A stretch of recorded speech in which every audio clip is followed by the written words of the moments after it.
Chairman साहब ने, आप सभी साथियों ने कई बातें कही थी।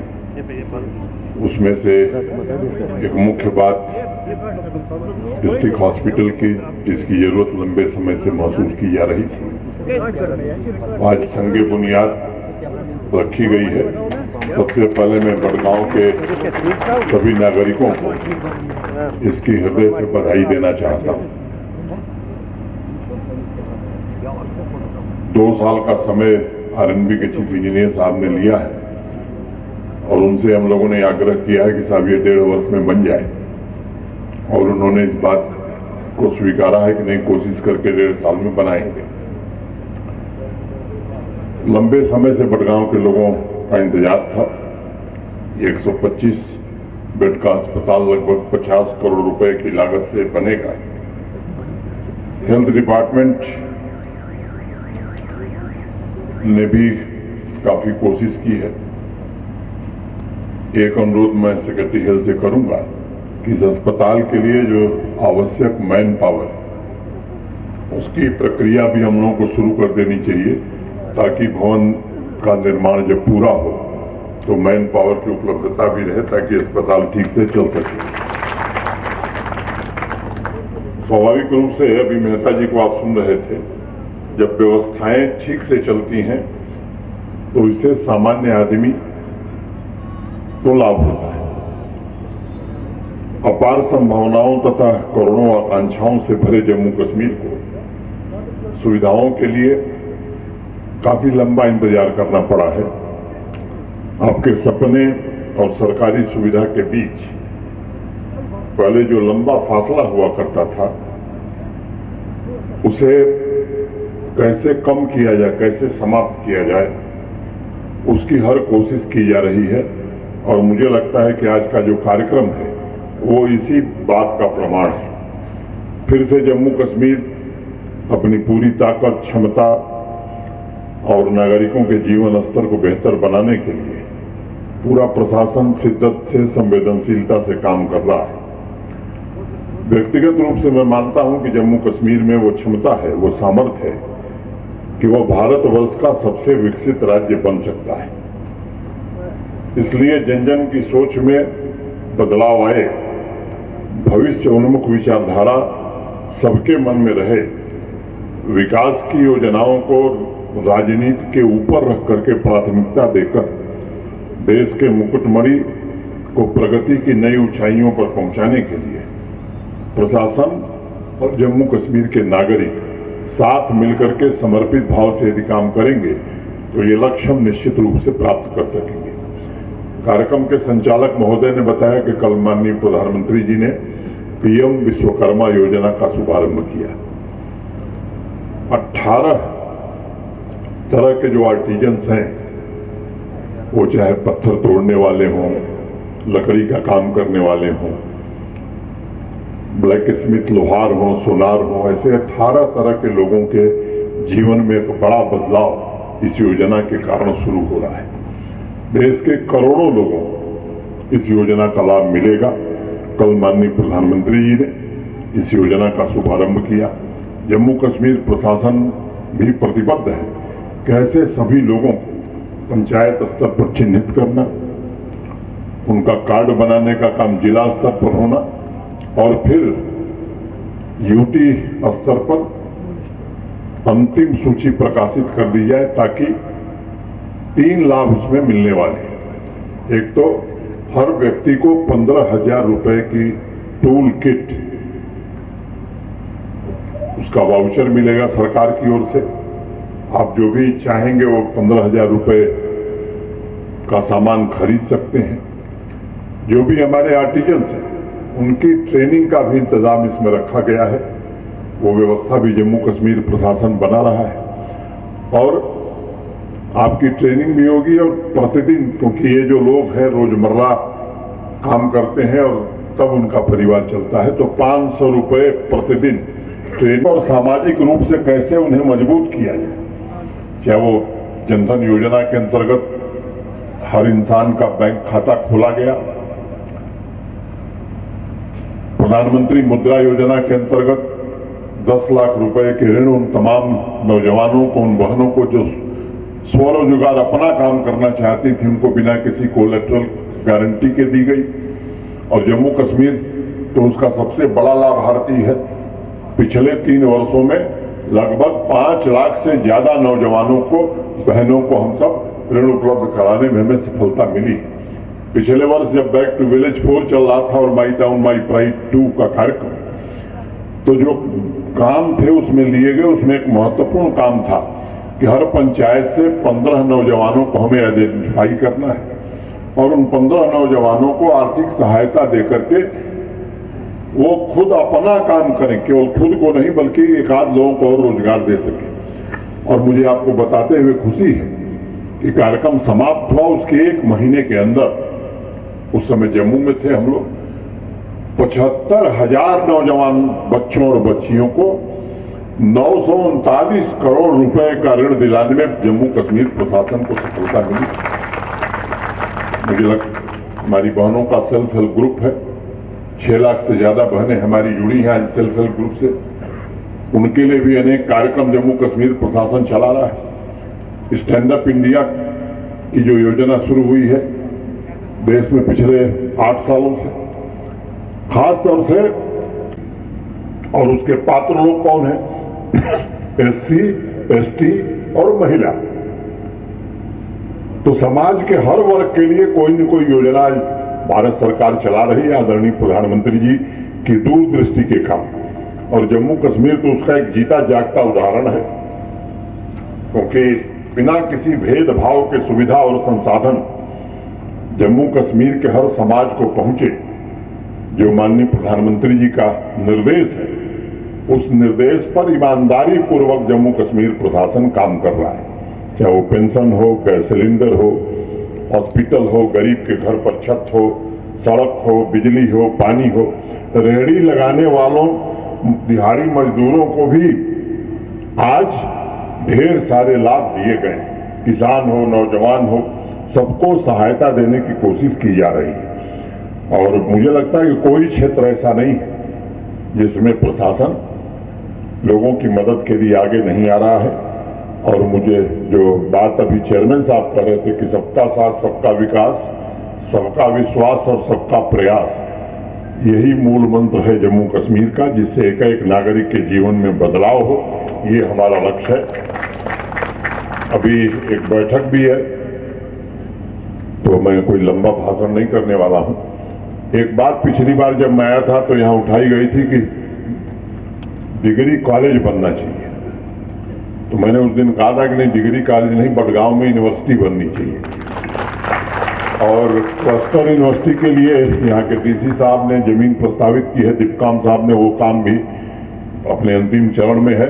और मैं उम्मीद करता हूँ कि जल्द ही क्लस्टर यूनिवर्सिटी कश्मीर की संगे बुनियाद भी बडगांव में चिन्हित स्थान पर रखी जाएगी। मुझे याद है पिछले दिनों जब आप सब राजभवन आए थे, तो जो पहल बडगांव जिले के प्रशासन ने और यहाँ के डीडीसी चेयरमैन और चुने हुए प्रतिनिधियों ने लिया है, मैं बेईमानी होगी अगर मैं उसकी प्रशंसा न करूं, सराहना न करूं। जो संकल्प आपने लिया है, जिस रास्ते पर आप बढ़े हैं, कम संसाधनों के बावजूद स्मार्ट बडगांव बनाने का संकल्प जब यहाँ के चुने हुए जनप्रतिनिधि ले रहे हैं, यहाँ का प्रशासन ले रहा है, यहाँ के आम नागरिक ले रहे हैं, तो मुझे कोई संदेह नहीं है कि श्रीनगर स्मार्ट सिटी के बाद बडगाम स्मार्ट सिटी भी एक हकीकत बनेगा, केवल सपना नहीं रहेगा। अंत में जब संचालक साहब शेर पढ़ते हैं तो मुझे भी कुछ ध्यान आ जाता है, तो मैं जरा आज लंबा पढ़ने वाला हूं। अब तो मजहब कोई ऐसा भी चलाया जाए, अब तो मजहब कोई ऐसा भी चलाया जाए जिसमें इंसान को इंसान बनाया जाए, जिसकी खुशबू से महक जाए पड़ोसी का भी घर, जिसकी खुशबू से महक जाए पड़ोसी का भी घर, फूल इस किस्म का हर समत खिलाया जाए। प्यार का खून हुआ क्यों, प्यार का खून हुआ क्यों, ये समझने के लिए हर अंधेरे को उजाले में बुलाया जाए, हर अंधेरे को उजाले में बुलाया जाए। मेरे दुख दर्द का तुझ पर हो असर कुछ ऐसा, मैं रहूं भूखा तो तुझसे भी न खाया जाए। मैं रहूं भूखा तो तुझसे भी न खाया जाए। जिस्म दो हो के भी दिल एक हो अपने ऐसे, जिस्म दो हो के भी दिल एक हो ऐसे अपने। मेरा आंसू तेरी पलकों से उठाया जाए, मेरा आंसू तेरी पलकों से उठाया जाए। मैं मित्रों ईमानदारी से कहना चाहता हूं कि आज जम्मू कश्मीर प्रशासन की भावना यही है, पवित्र भावना है कि अगर आपका आंसू है, अपनी पलकों से जम्मू कश्मीर प्रशासन उस आंसू को उठाना चाहता है। और ये भावना एक दूसरे के अधिकारों और कर्तव्यों के सम्मान में अगर काम करती रहेगी तो मुझे पूरा यकीन है कि विकसित भारतवर्ष की तस्वीर बदलने में जम्मू कश्मीर बहुत ही महत्वपूर्ण भूमिका आने वाले समय में निभाएगा। हमें सोच में भी बदलाव लाना होगा। सामान्य तौर पर हमारी ख्वाहिश होती है कि सरकार सब कुछ कर दे, क्योंकि ये सरकार की जिम्मेदारी है। क्या दिन में 1 मिनट भी हम ये सोच सकते हैं कि देश के प्रति नागरिकों का भी कुछ दायित्व है? क्या हम ईमानदारी से अपने गिरेबान में झांक कर समाज का हर एक व्यक्ति ये कह सकता है कि वो हर कदम ये सोचकर उठा रहा है ताकि जम्मू कश्मीर मेरा देश और मेरे तिरंगे की शान बढ़े? हम किसी को 100 रुपया भी देते हैं तो हिसाब रखते हैं। जरा सोचिए, देश आपको बेहिसाब दे रहा है, सब कुछ दे रहा है, आपका पूरा जीवन इस राष्ट्र ने, इस भारत माता ने ही निर्मित किया है। लेकिन क्या हमने मुकद्दस मन में कभी हिसाब लगाया, सोचा कि इस देश का मेरे ऊपर कर्ज है, मुझे इस मिट्टी का भी कर्ज चुकाना है? इसलिए मैंने आपसे निवेदन किया कि सोच में बदलाव, ये समय की जरूरत है। हम एक तरफ अपने अधिकारों के प्रति तो जागरूक रहते हैं, लेकिन सामान्य रूप से अपने कर्तव्यों के प्रति हम अनजान हो जाते हैं और तब दिक्कतें पैदा होती हैं। एक दूसरा पहलू भी इसका है, इसी आवाम से अनेक नौजवान उठकर इस देश की एकता और अखंडता के लिए आतंकवादियों से लड़ते हुए अपने जान की बाजी लगा रहे हैं, अपने जीवन को कुर्बान दे रहे हैं। चाहे वो मनप्रीत, आशीष, हुमायूं भट्ट, मुदस्सिर, सैफुल्ला जैसे हमारे बेटे भी, जिन्होंने आपके अमन चैन के लिए, आपकी खुशहाली के लिए अपना सब कुछ बलिदान कर दिया है। और इसलिए ये सोचने की जरूरत है कि हम क्या कर सकते हैं, हम नए जम्मू कश्मीर के निर्माण में क्या योगदान दे सकते हैं। और इस सोच के साथ यदि हर नागरिक अपने अधिकार के साथ साथ अपने कर्तव्यों का भी पालन करेगा तो मुझे लगता है फिर कोई ताकत जम्मू कश्मीर को विकसित होने से रोक नहीं सकती है। सबसे पहले मैं आपसे एक निवेदन करूंगा कि ऐसे जो तत्व हैं जो समाज में अभी भी कोशिश कर रहे हैं घृणा की भावना कैसे बढ़ाई जाए, एक दूसरे के प्रति असंतोष कैसे पैदा किया जाए, शांति में कैसे खलल डाला जाए, जम्मू कश्मीर की समृद्धि में कैसे रुकावट डाली जाए, मेरा निवेदन होगा कि आप इन तत्वों को पहचानिए और इनसे समाज को बचाइए। ऐसे अनेक चेहरे हैं, कई बेनकाब हो गए हैं, कई अभी भी पर्दे के पीछे से काम कर रहे हैं। उन चेहरों को आप अच्छी तरह पहचानते हैं और अब वक्त आ गया कि हर घर से आवाज उठनी चाहिए कि अगर हमें भविष्य की नस्लों के लिए अस्थायी रूप से खुशहाल जम्मू कश्मीर देखना है, एक ऐसा जम्मू कश्मीर जहां पूरा अमन और चैन हो, तो कॉन्फ्लिक्ट, प्रॉफिटियर और टेरर इकोसिस्टम के एक एक व्यक्ति को पहचानना और समाज से अलग थलग करना, ये जम्मू कश्मीर के आवाम का काम है। फोर्सेस अपना काम कर रही, जम्मू कश्मीर प्रशासन अपना काम करेगा, जम्मू कश्मीर पुलिस अपना काम करेगा, लेकिन हम आपसे निवेदन करना चाहते हैं भय मुक्त, आतंकवाद मुक्त जम्मू कश्मीर बनाने का हर प्रयास किया जा रहा है। आप सबके सहयोग से इस लक्ष्य को भी हम जरूर प्राप्त करेंगे। आज हम आपसे कहना चाहते हैं, धरती के इस स्वर्ग में नई खुशहाली के दरवाजे खोलने में हम सब मिलकर के ही कामयाब हो सकते हैं।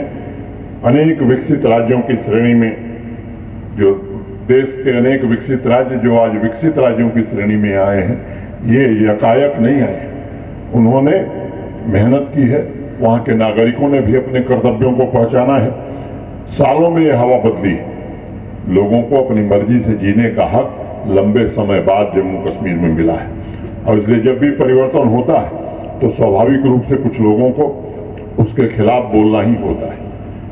अनर्गल बातें ऐसी बातें जिनका तथ्य से कोई वास्ता नहीं। हम कोशिश कर रहे हैं कि हर घर में 24 घंटे बिजली मिले, लेकिन वो कोशिश कर रहे हैं कि बिल दिए बिना बिजली मिले। हम कोशिश कर रहे हैं कि हर घर हर मरीज को इलाज के लिए पैसा सरकार की ओर से मिले, इंश्योरेंस की ओर से मिले। उसमें भी कोशिश हो रही है किस तरह से इस योजना को रोक दिया जाए। हम कोशिश कर रहे हैं कि गरीब आदमी जो प्रधानमंत्री आवास योजना के लिए एलिजिबल है, उसे 5 मरला जमीन देकर के उसके अपने छत का सपना पूरा कर सकें। तो उनके पेट में दर्द हो रहा है, कह रहे हैं साहब ये बाहर के लोग आ रहे हैं।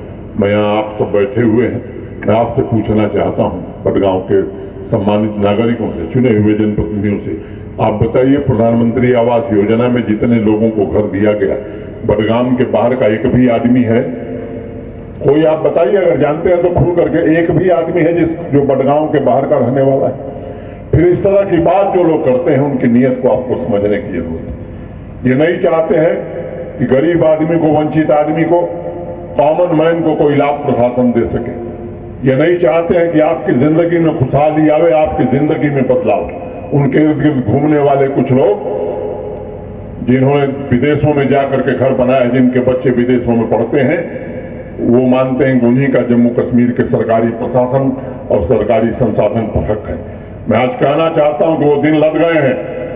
अब जम्मू कश्मीर के संसाधनों पर जम्मू कश्मीर के आवाम का हक है, किसी विशेष व्यक्ति का हक नहीं है, और ये व्यवस्था ही आगे चलेगी। मैं आप सबके प्रति हृदय से आभार व्यक्त करते हुए आपसे मैं निवेदन करना चाहता हूं कि हम सब मिलजुल करके भाईचारे के साथ बडगाम में विकास की नई बयान जो आप सबने शुरू की है, जम्मू कश्मीर प्रशासन की ओर से मैं आपको भरोसा देता हूं कि आपके हर कदम के साथ जम्मू कश्मीर का पूरा प्रशासन बडगाम जिले के साथ होगा। इतनी ही बात कह के मैं आप सबको हृदय से धन्यवाद देते हुए अपनी बात पूरी करता हूं। धन्यवाद। जय हिंद।